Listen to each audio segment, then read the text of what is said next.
What is up, guys? Zan from Playbook.gg, and in this video we're going to answer a question from Too Cool to Trip, who wants to know, how would I stop the inside zone from the 3-3-5 formation? Before we dive into this video, make sure to subscribe to the channel and hit that notification bell so that you don't miss any of the great tutorials that we've got headed your way here on the Playbook.gg YouTube channel. Okay guys, so welcome back, but first I want to talk about Playbook.gg. Make sure you guys are checking out www.playbook.gg.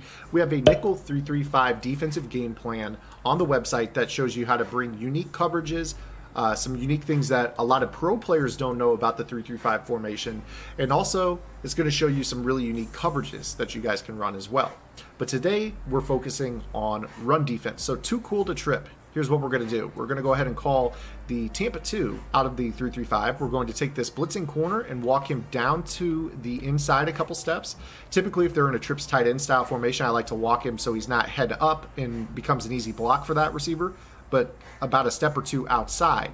And then what I'll do is I'll go ahead and bluff blitz him. This bluff blitz puts him in a 3-receiver hook. These are great for covering drags. These are just a really good zone all around in Madden. I highly recommend using the bluff blitz in general. Now what I'm going to do from there is I'm just going to blitz the outside linebacker away from the running back. And what that's going to allow me to do is literally shoot straight through the middle with my user.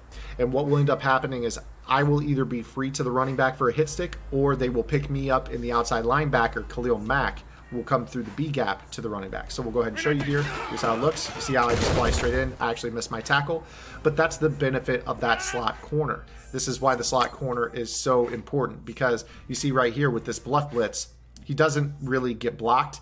The outside linebacker gets blocked by the receiver, and then nobody puts a hat on the nickel corner. So if we miss the tackle, you notice that we have the nickel corner standing right there. So if you guys want to put a big hitting safety at that nickel corner position, if you guys play Ultimate Team, this is an ideal spot for like a Sean Taylor, Brian Dawkins type.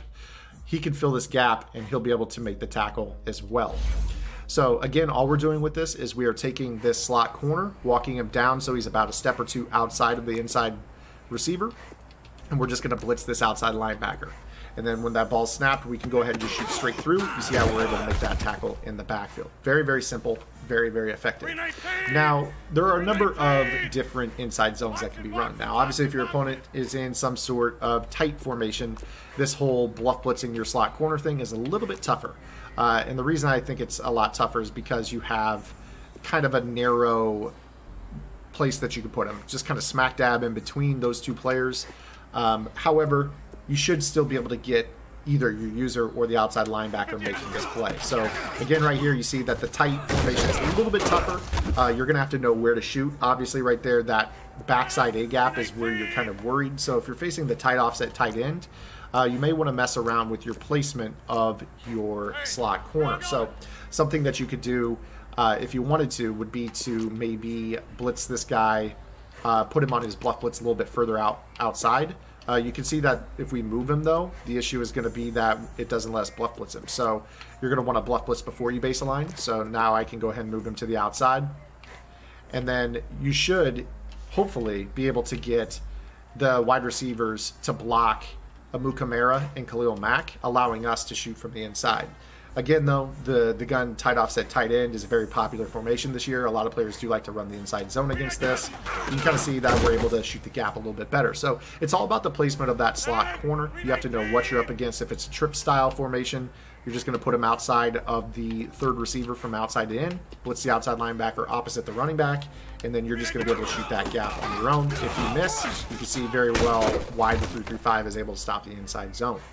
Again, if they're back into a tight formation, you're just going to need to learn how to make this work. So again, you're going to bluff blitz, then you can base align and then you can press, and then you can move him a little bit further to the outside.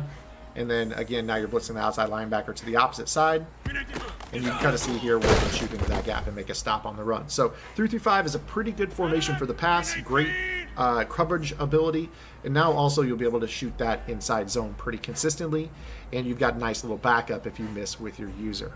If you like this video, check out one of the videos on your screen right now, and for more in-depth analysis, visit www.playbook.gg for detailed game plans written by pro Madden players.